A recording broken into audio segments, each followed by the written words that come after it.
তাণ্ডব অবভিয়াসলি তাণ্ডবে মানে টুইস্ট এন্ড টুইস্ট ভরা তাণ্ডব টুইস্ট অসাধারণ 10 এ 10 মানে আমি বলবো it was a bit of copy from Bollywood movie. It was a bit of copy but it was okay. 100 তে 110 150 তাণ্ডব খুবই ভালো লেগেছে। পার্ট 2 এর অপেক্ষা আছে আমরা। জাস্ট ওয়াও, বরবাদ দেখছি, তারপরে ওটা থেকে মোটিভ হয়ে আমি মুভি দেখতে আসছি।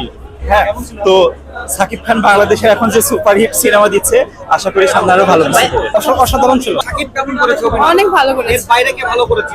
আরিফিন নিশো এন্ড জি সিয়াম। সিয়ামের অভিনয় অনেক দুর্দান্ত ভালো লেগেছে। আচ্ছা, আমার সিনেমার কোন দিকটা ভালো লেগেছে? গল্পের কোন মানে গল্পে যে টুইস্ট গুলো আছে আপনারা দেখলেই বুঝতে পারবেন, বলে দিলে তো আর হবে না। টুইস্টে অনেক টুইস্ট আছে, হ্যাঁ, পরপর টুইস্ট। মানে ভরপুর টুইস্ট। জি বলার ভাষা নেই যে শাকিব খানের অভিনয় যে দিন দিন এত উত্তর বৃদ্ধি পাচ্ছে।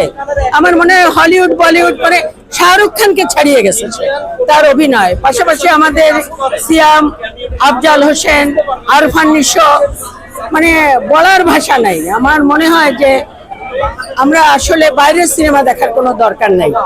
অসাধারণ, শাকিব খানের কোনো তুলনাই হয় না। অসাধারণ বললে তো স্পয়লার হয়ে যাবে বাট যারাই অভিনয় করছে তাদের বেস্টটা দিয়েছে।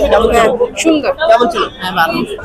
বাংলা সিনেমা অন্তত পক্ষে 20 বছর আগে গেছে। অনেক সুন্দর মুভি দেখলেন? তাণ্ডব ওয়াজ গুড। অসাধারণ পার্ট 2 চাই। এই তো মোটামুটি কেমন ছিল? ভালো। না তাণ্ডব? কেমন ছিল? বরবাদ বেশি ভালো। তাণ্ডব কি বেশি ভালো না বরবাদ? তাণ্ডব তাণ্ডব বেশি ভালো। কম্পারেটিভলি তাণ্ডব সুন্দর হয়েছে। কেমন ছিল? কেমন ছিল? অনেক সুন্দর হয়েছে। কেমন ছিল? কেমন ছিল? ভালো। ভালো লেগেছে। কেমন ছিল? ভালো লেগেছে। কেমন ছিল আসলে? অনেক ভালো বাংলাদেশের প্রেক্ষাপটে অনেক ভালো একটা ছবি। তাণ্ডব এখনো পর্যন্ত দেখা আমার শাকিব খানের সবচেয়ে বেস্ট মুভি ছিল। জি তাণ্ডব দেখেছি, খুব ভালো ছিল, খুবই ভালো ছিল। অনেক ভালো। 10 এ 10 সবার দেখা উচিত।